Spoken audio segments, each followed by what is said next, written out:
क्या आपने कभी सोचा है कि एक आदमी जिसे दुनिया की सबसे कड़ी जेल में कैद किया गया है, वो अपनी आज़ादी पाने के लिए कितनी हदें पार कर सकता है? यह कहानी है सुजुकी की, एक ऐसा भगोड़ा जिसने अपनी चतुराई और हिम्मत से जेल के ताले तोड़ने की कोशिश की।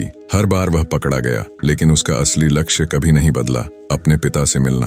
क्या वह अपनी खतरनाक यात्राओं और खतरनाक जेलों से भागकर अपने पिता को खोज पाएगा? उसकी कहानी आपको रोमांचित कर देगी और सोचने पर मजबूर कर देगी कि क्या आजादी केवल शारीरिक बंधनों से मुक्ति है या कुछ और। जानने के लिए देखते रहें ये मास्टरपीस का। यह कहानी एक खूंखार कैदी की है जो हर बार जेल से भाग निकलता है, चाहे सुरक्षा कितनी भी कड़ी क्यों न हो। यह कहानी जापान के सबसे खतरनाक कैदी सुजुकी की है, जो इस समय जापान की सबसे उच्च सुरक्षा वाली जेल में अपनी सजा काट रहा है। जब चेकिंग ड्यूटी पर गार्ड घूम रहा था, उसके जाने के बाद सुजुकी अचानक मुस्कुराया और अपने एक दांत को बाहर निकाल लिया। कुछ देर बाद गार्ड्स फिर से चेकिंग के लिए आए, लेकिन इस बार सुजुकी फरार हो चुका था। गार्ड्स को वहां किसी के मौजूद होने का शक हुआ, लेकिन सुजुकी कोई साधारण कैदी नहीं था। वह बिना आवाज किए और रोशनी से बचते हुए इधर उधर छिपता रहा। जब गार्ड ने आइसोलेशन सेल की दोबारा चेकिंग की तो उन्हें समझ आ गया कि सुजुकी भाग चुका है। उन्होंने तुरंत बाकी गार्ड्स को बुलाया और देखते ही देखते वहां भीड़ इकट्ठा हो गई। जब सुजुकी छत से भाग रहा था तो जेल का सायरन जोर जोर से बजने लगा। अचानक जोरदार बारिश शुरू हो गई और कहानी पीछे की ओर जाती है। 12 साल पहले कुछ कैदियों को एक जेल में लाया गया था। उनमें से एक सुजुकी भी था, जो वहां अपनी 10 साल की सजा काटने आया था। चूंकि वह कभी कुछ बोलता नहीं था, सभी ने मान लिया कि वह शायद गूंगा है। उसकी छाती पर माउंट फूजी का उल्टा टैटू था। सुजुकी उस समय भी जेल से भागने के लिए मशहूर था और अब तक 3 बार ऐसा कर चुका था। इसके बाद सुजुकी को एक छोटे से कमरे में लाया गया जहां सिर्फ एक रोशनदान था। उसने उस रोशनदान को ध्यान से देखा। उसके दिमाग में जरूर कोई योजना चल रही थी। बाहर गार्ड ने जेल के वार्डन मिस्टर मुरासी से कहा कि सुजुकी इस बार तो हरगिज नहीं भाग पाएगा, लेकिन जैसे ही उसने शीशे से देखा, सुजुकी तो पहले ही गायब हो चुका था। वार्डन ने पूरे शहर को घेरने के आदेश दिए ताकि सुजुकी किसी भी हालत में बच ना पाए, लेकिन गार्ड्स ने उसे महज 20 मिनट में पकड़ लिया। सुजुकी बिना सोचे समझे ट्रेन की पटरी पर सीधा भागता जा रहा था। इसके बाद उसे फिर से उसी कमरे में कैद कर दिया गया, लेकिन इस बार उसके हाथों में हथकड़ियां थीं। जब एक गार्ड ने झांक कर देखा तो सुजुकी मुंह पर चादर ओढ़े सो रहा था। गुस्से में वार्डन ने गार्ड को सुजुकी को चादर हटाने का आदेश दिया, क्योंकि वह कोई जोखिम नहीं लेना चाहता था। बार बार कहने पर भी जब सुजुकी ने चादर नहीं हटाई तो गार्ड्स ने मिलकर उसकी बुरी तरह से पिटाई की। अगली सुबह वार्डन ने सुजुकी के सारे पुराने रिकॉर्ड मंगवाए। ध्यान से पढ़ने पर उसे पता चला कि जब भी सुजुकी भागता है, हर बार वो ट्रेन की पटरी पर ही पकड़ा जाता है। रात में वार्डन गार्ड के साथ निरीक्षण पर निकला और सुजुकी के सेल में पहुंचकर हैरान रह गया। सुजुकी ने किसी तरह अपनी हथकड़ियां खोल दी थीं। गुस्से में आकर वार्डन ने उसे पीटते हुए पूछा कि उसने हथकड़ियां कैसे खोली, लेकिन हमेशा की तरह सुजुकी चुप रहा। उसकी फिर से जमकर धुनाई हुई। एक दिन सुजुकी एक छोटी सी तार से खेल रहा था, जिसे किसी तरह वह जेल के अंदर ले आया था। सवाल यह उठता है कि उसने इस तार को अंदर लाया कैसे, मुंह में छुपाकर या किसी और तरह से। इसी तार की मदद से वह अपनी हथकड़ियां खोलता था। कुछ दिन बाद वार्डन 1 हफ्ते की छुट्टी पर अपने घर चला गया। अब सुजुकी के पास भागने का एक और सुनहरा मौका था। सुजुकी ने अपनी ताकत जुटाई और ताला खोलने की कोशिश की। जल्दी ही वहां एक गार्ड ग्रैंड चेकिंग के लिए आ गया। उसने देखा कि सुजुकी फिर से अपना चेहरा ढक कर सो रहा था, लेकिन वह बिना कुछ कहे चला गया। असल में सुजुकी वहां था ही नहीं। वह छत से चिपक कर छिपकली की तरह चिपका बैठा था और सही मौके का इंतजार कर रहा था। गार्ड के जाने के बाद वह धीरे धीरे ऊपर तक पहुंच गया। छत के आखिरी हिस्से पर पहुंचकर उसने मुक्का मारा और वहां से भाग निकला। जब गार्ड्स को पता चला तो उन्होंने तुरंत सायरन बजा दिया और वार्डन को भी सूचना दी गई। वार्डन तुरंत जेल के लिए रवाना हो गया। अगली सुबह पुलिस वाले सुजुकी को पकड़ने की योजना बना रहे थे, तभी वार्डन भी वहां पहुंच गया। उसने सुझाव दिया कि सारे प्लान छोड़कर सिर्फ एक टीम पास की ट्रेन की पटरियों पर भेजी जाए। ऑफिसर्स को यह अजीब लगा और उन्होंने सोचा कि वार्डन बूढ़ा हो गया है और अब उसकी समझ कमजोर हो गई है। हर बार सुजुकी एक ही जगह तो नहीं जाएगा, लेकिन वार्डन ने उन्हें यकीन दिलाया कि उसे 100% भरोसा है कि सुजुकी वहीं मिलेगा। उनकी बात मानकर टीम को भेजा गया और वार्डन का शक सही निकला। सुजुकी को एक बार फिर से ट्रेन की पटरियों पर पकड़ लिया गया। सुजुकी को पकड़ने में वार्डन की सूझबूझ ने महत्वपूर्ण भूमिका निभाई और इस काम के लिए उसे प्रमोशन भी मिला। अब वह एक बड़ा अधिकारी बन चुका था, जो देश भर की जेलों में जाकर कैदियों की हालत की जांच करता था। उधर सुजुकी एक बार फिर से भाग निकला और एक बार फिर ट्रेन की पटरियों पर पकड़ा गया। हर साल उसे एक नई जेल में भेजा जाता जहां सुरक्षा और भी कड़ी होती, लेकिन वह हर जगह से बचकर निकल जाता। इस वजह से मीडिया ने उसे स्टार भगोड़ा का खिताब दे दिया और वह पूरे देश में मशहूर हो गया। 12 साल बाद उसे सेंट्रल जेल में लाया गया जहां वह कड़ी सुरक्षा में था, क्योंकि 10 गार्ड्स सिर्फ उसी पर निगरानी रखने के लिए खड़े थे। उसका कमरा भी पूरी तरह सीमेंट से बना हुआ था और दरवाजे पर कई ताले लगे थे। यह वही आइसोलेशन सेल था जो हमने कहानी की शुरुआत में देखा था। वहां डाले जाने के बाद सुजुकी ने चारों ओर नजर दौड़ाई। वह एक बार फिर से भागने की तैयारी में था। एक गार्ड ने खाना लाकर उसके सेल में रखा, लेकिन उसे पकड़ने से पहले ही सुजुकी ने उसे पकड़कर हथकड़ी लगा दी। गार्ड ने तुरंत सीटी बजा दी, जिससे अन्य गार्ड्स आ गए। उन्होंने सुजुकी की जमकर पिटाई की। होश आने पर सुजुकी ने दरवाजे से गार्ड्स को जाते देखा। उसके चेहरे से खून टपक कर लोहे की सलाखों पर गिर रहा था। अगली सुबह गार्ड ने उसकी हथकड़ियों पर कुछ और पेंच कस दिए ताकि वह उन्हें खोल न पाए। जाने से पहले गार्ड ने एक बार फिर उसकी निगरानी की, मानो उसे और भी प्रताड़ित करना चाहते हों। इसी तरह सुजुकी के दिन बीत रहे थे। वह जानबूझकर गार्ड से पंगा लेता ताकि वे उसे मारें और वह अपना खून लोहे की सलाखों पर बहाता। एक दिन गार्ड ने उसे इतना मारा कि उसका एक दांत टूटकर गिर गया, लेकिन सुजुकी ने उसे उठाकर अजीब ढंग से मुस्कुराते हुए देखा, जैसे यह सब उसके किसी बड़े प्लान का हिस्सा हो। इसके बाद सुजुकी दीवार पर अपने दांत से कुछ तराशने लगा। कुछ हफ्तों बाद सुजुकी ने एक और गार्ड पर हमला कर दिया। इस बार उसे सबसे खतरनाक सजा दी गई। उसे लंबी जंजीरों से बांधकर लटका दिया गया। 1 साल बीत गया और सुजुकी अभी भी सजा काट रहा था। उसकी हालत इतनी खराब हो चुकी थी कि उसका शरीर सड़ने लगा था और घावों पर कीड़े पड़ चुके थे। आखिरकार एक शाम गार्ड ने आकर उसकी जंजीरें खोल दी। पूरे 1 साल बाद सुजुकी ने चैन की सांस ली। उधर पुराने वार्डन मिस्टर कानेमुरा जेल की जांच करने पहुंचे। आइसोलेशन सेल में सुजुकी की हालत देखकर भी वह उसे नजरअंदाज करके वहां से चले गए। इसके बाद वही रात आई जब बाहर बिजली कड़कने लगी। सुजुकी ने अपने प्लान को अंजाम दिया। उसने अपना दांत निकाला और हथकड़ियों के पेंच खोलने लगा। असल में सुजुकी दीवार पर कुछ तराश नहीं रहा था। वह अपने दांत को घिसकर उसे तेज धार बना रहा था ताकि हथकड़ियों को काट सके। आखिरकार हथकड़ियों से मुक्त होकर उसने लोहे की सलाखों को जोर से धक्का देना शुरू किया। लगातार बहते खून की वजह से सलाखों पर संचित लग चुका था। कुछ ही पलों में सलाखें टूट गईं और सुजुकी जेल से फरार हो गया। फिर कहानी हमें सुजुकी के अतीत की ओर ले जाती है। उसके जन्म के वक्त ही उसकी माँ की मौत हो गई थी और उसका पिता जेल में बंद था। इस वजह से उसे रिश्तेदारों के पास रहना पड़ा। एक दिन जंगल में प्रैक्टिस करते हुए उसे एक आदमी दिखाई दिया जो उसका पिता था। उन्होंने कुछ समय तक बातें की और तभी सुजुकी ने अपने पिता के सीने पर माउंट फौजी का टैटू देखा। बदकिस्मती से कुछ पुलिस वाले आ गए और उसके पिता को पकड़ने लगे। तब सुजुकी भागकर रेल की पटरियों की ओर दौड़ा। इस घटना के बाद सुजुकी ने कसम खाई कि वह एक दिन अपने पिता से जरूर मिलेगा। वर्तमान समय में सुजुकी एक बार फिर से फरार होकर पटरियों पर दौड़ रहा था। पिछली बार की तरह पुलिस उसे पकड़ने के लिए पीछे थी। सुजुकी को रोकने के लिए गार्ड्स की टीम ने उसे रुकने के लिए आवाज दी। हैरानी की बात यह थी कि इस बार वह रुक गया। कुछ ही देर में गार्ड्स की टीम ने उसे फिर से पकड़ लिया। देश की सबसे कड़ी सिक्योरिटी वाली जेल भी सुजुकी को रोक नहीं पाई। कहानी मुद्रा। अब सुजुकी को धरती के सबसे खतरनाक जेल प्रशासन आयल में भेजने के आदेश दे चुकी थी। आयल कोई मामूली जेल नहीं थी। यह समंदर के बीचों बीच बनी थी जहां लगातार तेज बहाव रहता था। सबसे महत्वपूर्ण बात, वहां ट्रेन की पटरी नहीं थी और समंदर की लहरों से भरा हुआ क्षेत्र भागकर बच निकलना बिल्कुल नामुमकिन था। जेल के अंदर के हालात भी उतने ही खतरनाक थे। पूरी जेल में चारों ओर हजारों गार्ड्स तैनात थे। अगर कोई कैदी भागने की कोशिश करता तो उसे देखते ही गोली मार देने के आदेश थे। जब सुजुकी वहां पहुंचा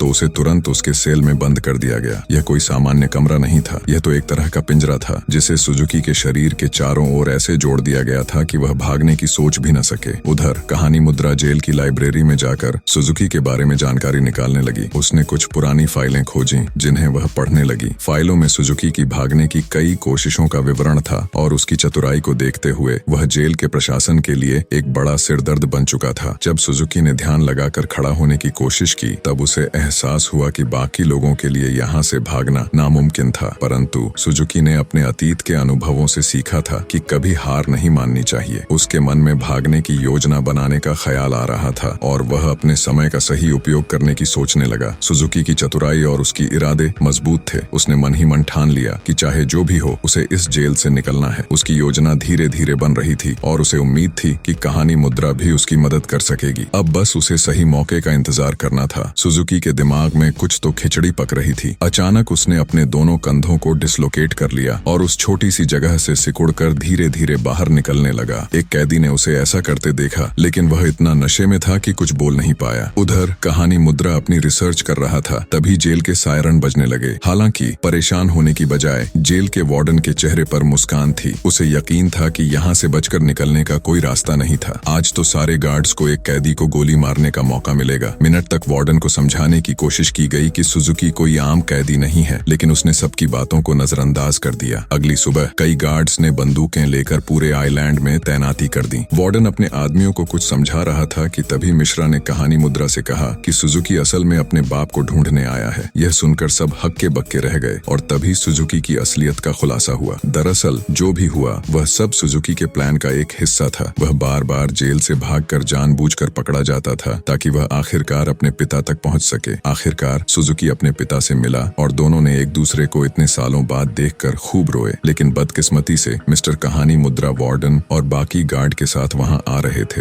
लेकिन उनके पहुंचने से पहले ही सुजुकी उस बूढ़े आदमी के साथ गायब हो गया। सुजुकी अपने पिता को आयरलैंड के एक सुरक्षित स्थान तक ले आया। उसने पहले से ही वहां एक पैराग्लाइडर तैयार कर रखा था। दोनों ने पैराग्लाइडर पर चढ़कर दूर उड़ान भर दी। दूसरी ओर मिस्टर कहानी मुद्रा एक बूढ़े आदमी से बात करने की कोशिश कर रहे थे, लेकिन तभी उन्होंने सुजुकी के पिता की छाती पर एक टैटू देखा। वो टैटू माफी जी का था, जिसका सीधा मतलब था कि इतने सालों की कड़ी मेहनत के बाद भी सुजुकी गलत आदमी के साथ भाग गया। अब इससे बुरी किस्मत किसी की नहीं हो सकती। क्या आप अपने पिता के लिए इतनी परेशानियां सह सकते हैं? कमेंट में जरूर बताएं। मैंने हाल ही में फिल्म सुजुकी द भगोड़ा देखी और मुझे कहना होगा कि यह एक दिलचस्प और थ्रिलिंग अनुभव था। फिल्म की कहानी सुजुकी के इर्द गिर्द घूमती है, जो एक खतरनाक जेल से भागने के प्रयास में लगा रहता है। कहानी की शुरुआत से ही सुजुकी का कैरेक्टर बेहद मजबूत और जिज्ञासु नजर आता है। उसका भागने का जुनून और पिता से मिलने की चाह दर्शकों को उसके साथ जोड़ देती है।